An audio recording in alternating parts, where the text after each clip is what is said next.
Hey, welcome back to my channel. My name is Adrienne and today I'm going to be sharing with you my Christmas book haul.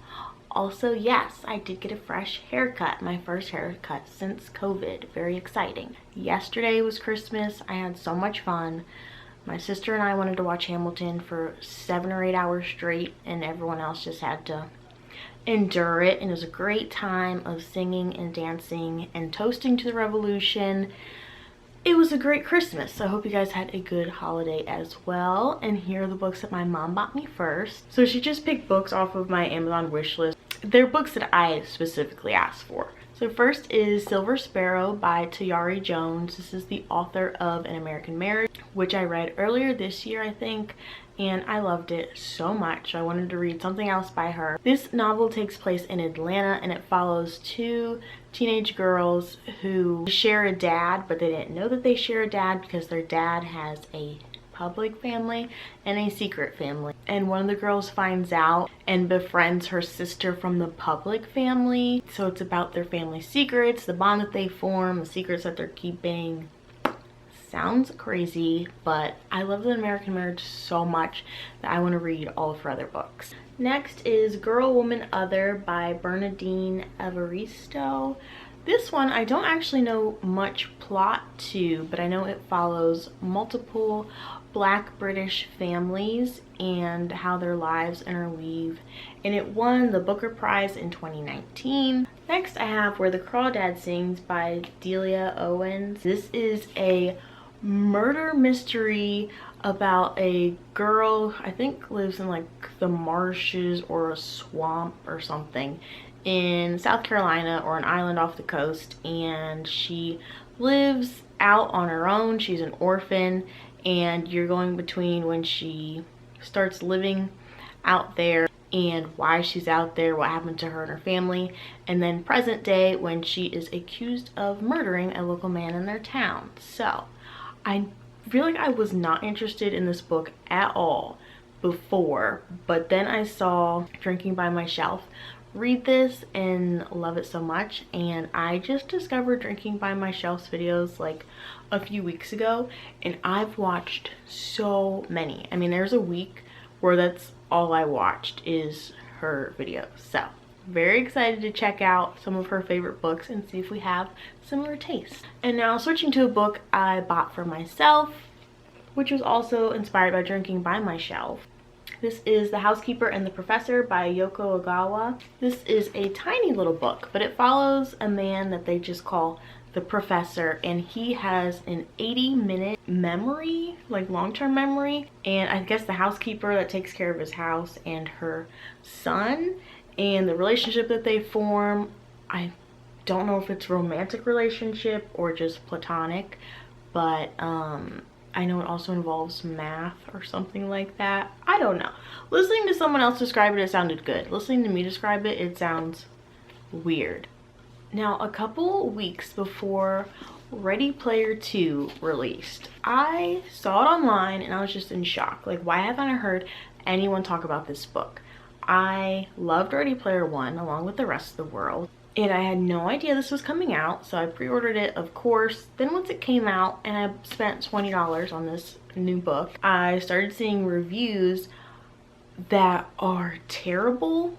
Now, there was some made-up excerpts out of the book, but then people who literally did read the book also said it's not good and it's garbage, and now I don't know what to do. Like, I think I'm still gonna read it because I loved Ready Player 1 and I want to give him a chance because I haven't been completely put off of it yet from the other reviews. I hope I end up liking it because I loved Ready Player 1 so much, and I have great memories of it because me and my two sisters had a little book club going for a while, and that's one of the books that the three of us read and all loved, which rarely happened that we all three loved one.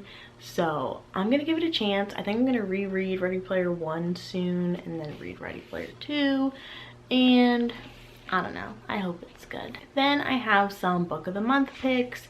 I actually just skipped December's book of the month, which is shocking to me because I rarely, if ever, skip a month.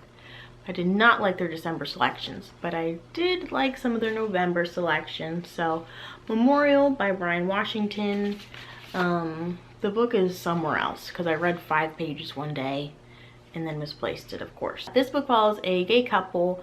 One is Japanese American and he goes to Japan to visit his father because he's dying. Meanwhile, his mom, who he's never met, was coming to the United States to meet him, visit with him, but he's gone. So the mom comes and stays with his boyfriend. I think the couple is like considering should they even stay together, like they've been together 4 years and things are getting stale. So it follows like his boyfriend bonding with his mom and then his experience in Japan, I'm pretty sure, with his dying father. Really weird, different concept. I thought it sounded really fun until yesterday my sister pointed out it kind of seems like a sad book because why is it called Memorial?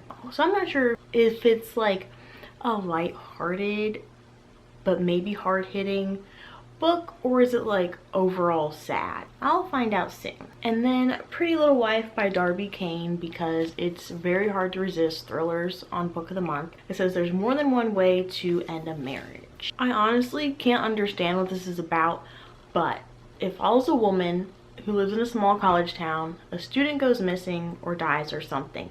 Her husband goes missing and dies or something. And there's some sort of connection. That's all I know. I don't know if the main character is involved or if the husband is involved with the student. I really couldn't follow what's going on. But just that it's a mystery, murder, thriller, weird marriage stuff. I love a good domestic thriller, so we'll see. So I'm gonna pull up on my phone some other books that I have on the way to me because I want this video to be my last book haul for a while. Like, I don't really feel like doing book hauls anymore because either I haul a book and don't read it and then it's like, okay, then why even talk about it? Or I haul a book and immediately read it, so it's like, I just talked about it in the book haul. I don't want to talk about it again, like in a wrap up immediately afterwards. Also, I plan on hauling less books in 2021, which I will discuss soon in an upcoming video about like my plans for next year, reading and otherwise. So, to tell you what other books I have on the way. The Heart's Invisible Furies by John Boyne.